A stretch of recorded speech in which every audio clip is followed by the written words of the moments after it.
नमस्कार दोस्तों, क्या आप जानते हैं कि दुनिया का सबसे कठिन कार्य क्या है? किसी को हराना नहीं, बल्कि खुद को जीतना।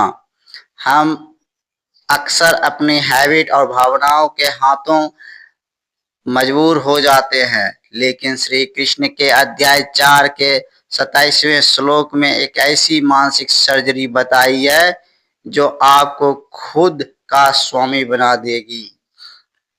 दूसरे योगी अपनी समस्त इंद्रियों की क्रियाओं को, प्राण की शक्ति को आत्म संयम रूपी योग की अग्नि में अर्पित कर देते हैं, जो ज्ञान द्वारा प्रज्वलित होती है। इसका मतलब है, पिछले श्लोक में हमने बाहरी विषयों को छोड़ा था, लेकिन यहाँ कृष्ण कह रहे हैं भीतर की सफाई।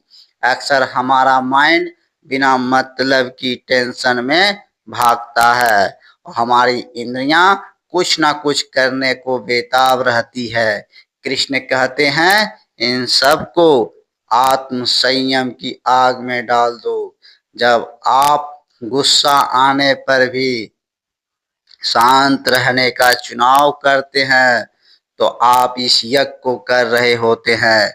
जब आप अपनी ऊर्जा को फालतू की बातों से हटाकर अपनी सांसों, अपने गोल पर केंद्रित करते हैं तो आप अपनी शक्ति को ज्ञान की अग्नि से शुद्ध कर रहे होते हैं।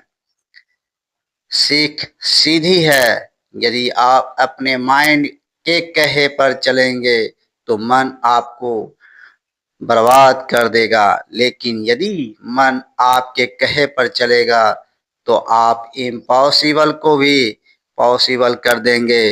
अपनी सांसों पर काबू पाएं, अपनी बुद्धि को ज्ञान से प्रकाशित करें, तभी आप इस आत्म संयम योग को सिद्ध कर पाएंगे।